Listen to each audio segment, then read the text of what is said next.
Hi guys, welcome back to SonarCube and Integration with Jenkins Part 2. In the previous video, we have discovered a few things and have learned quite a lot. Now, this would be the second part in which what we'll learn today is plugin installation, how do we configure the plugin, integration with Jenkins pipeline, and we'll execute a project in which we'll obtain the results on SonarCube dashboard. All this will be done through a declarative pipeline. Before moving on, I would like to request you guys that if you have not subscribed my channel yet, kindly do so. So without further ado, let's get right into the video. So first of all, go to Jenkins and click on Manage Jenkins. Once done, go to Manage Plugins and click on it. So here, click on Available and look for SonarCube Server. So this is a plugin that we have to install, SonarCube Scanner, and select it. Once select, you can scroll down that whether everything is done. Yes. Now click on download now and install after restart. This process can take some time because this is what we are installing right now and it can take up to some time depending on your internet speed. I'll just fast forward it. Once done, it is saying that it will be activated during the next boot, so click on restart Jenkins. It can take some time, so be patient. So this is the plugin that is used for scanning all the repositories, all the code that we are going to use in the future. Once done, log in again, click on Manage Jenkins. Now we'll verify everything. Go to Global Tool Configuration. You can either Control F or just scroll down. I'll just Control F. You can see two things, SonarCube Scanner for MS Build and SonarCube Scanner, which means our plugin is correctly installed. Let's go back and click on Manage Jenkins. Now go to Configure System. Click on it, do a Control F and type Sonar so it'll appear. Yeah. So this is the SonarCube server that has come after the installation. Now we have to configure it. Click on Environment Variables and click on Add SonarCube. We'll add the server over here, which we have already installed. Now, in order to do that, you have to go back to your SonarCube, which is running on port 9000. I'll just open it and copy it.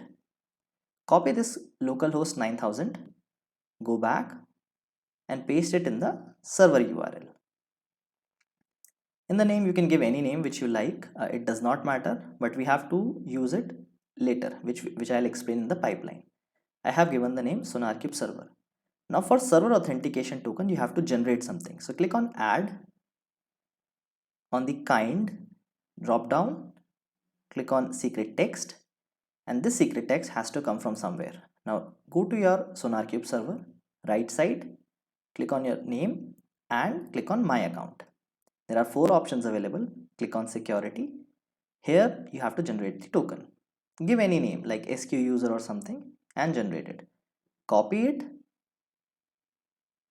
and you have to paste it in the secret. You can save it somewhere because it will be used in future. In ID you can give anything like SQ user I have given. Let me save it.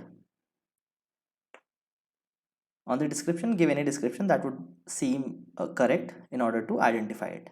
I'll be giving SonarCube login creds. Add the file and just save it.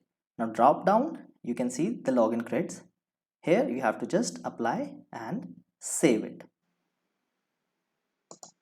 So guys, let's go to the repository. I have mentioned V15 over here because my video number is 15 and it would be easier for you guys to understand. Let's walk through this code and understand what has been happening. There are three stages over here which we'll explain. Let's start from the pipeline. Again the same syntax, agent any, and on the tools part we have been taking 3.6.3. If you remember in the last few video we had discussed that where is this 3.6.3 is coming from. On the stage is git checkout. Git checkout is the first step in which we'll check out the code. Let's go through the steps. Let me drag it onto my right. It's a same and simple syntax in which branches we are using Dragon. I'll show later what is this Dragon branch and the URL that is coming from another repository. Let's see my other repository. Let's go back to my LogicOps lab, my account, and on my right you can see rock paper scissors. Click on it and you can see here is a repository, and we'll click on master and we'll select the Dragon branch. This Dragon branch is the branch we are going to compile and test on our SonarQube. So that's all you have to do. Let's go back to the code, and for this dragon is the branch which I just told. And one peculiar thing about this is this code is not created by me, it's created by Cameron. I have just forked this code, and now this code is appearing on my repository, so shout out to him, that is his work. Now let's go back and talk about stage clean and install. In this stage we'll just give the basic command of batch because we are using Windows environment, and mvn clean install.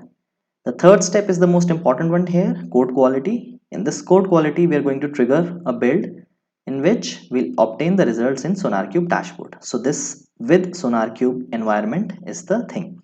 Now this SonarQube server is coming from where? If you remember, we have configured it in Jenkins. Now let's go back and check it again. Go back to configure system, just do Control F and type Sonar so that it can appear. Okay. Now this name is SonarQube server. This is what we have configured, and that's what we have pasted over here. That's what you have to use. The basic command bat mvn sonar colon sonar. So that's all you have to do, guys. Depending on your pipeline, you can do stuff. So let me just copy it, and we'll go back to Jenkins and we'll create a new item. Click on that. Just give a name. I'll give a name my web app for SonarQube. That's all you have to do. Click on pipeline because that's what we are going to do. Click on OK. That's all, guys. Now in the description, just to identify it, give something like pipeline for SonarQube. You can just give a short form. Scroll down, go to our pipeline column and paste it over here. Exactly same you have to do in your project. Let me expand it so that you can see it clearly, like what we have been writing. Yeah, these three stages that have to be executed. That's all, guys. Nothing else, nothing fancy has to be done here. Click on apply and click on save. Once done, click on build now. If you'll scroll down, there will be a build that will get triggered. Click on that. Let me refresh it. Click on console output and you will be able to see what is going on. So these are the stages. Because this is the first time, so that's why it can take up to a minute or so, because in the first step, declarative tool install, it will download some dependencies, and in the git checkout step, it will check out all the code that you have been using for this pipeline, and it can take up to some time depending on your internet speed. Again, the next step is clean and install, in which our artifact will be created and the source code, everything will be compiled. The last step is code quality, in which our SonarQube server will be invoked and it will test everything and it will show you the results on dashboard. Now everything is green. Let's go back to our SonarQube. Once click on projects, or you can just refresh it, anything is fine, and voila, you can see Rochambeau over here, which is the project. So you can see bugs, vulnerability, hotspot, code smells, coverage, duplication lines. There are a lot of options over here. This is actually very basic idea of how a SonarQube used in terms of code quality, static code analysis. Is depending on your repository, it can give results accordingly. There is a code coverage part that is kind of very important in today's IT world, in software development lifecycle.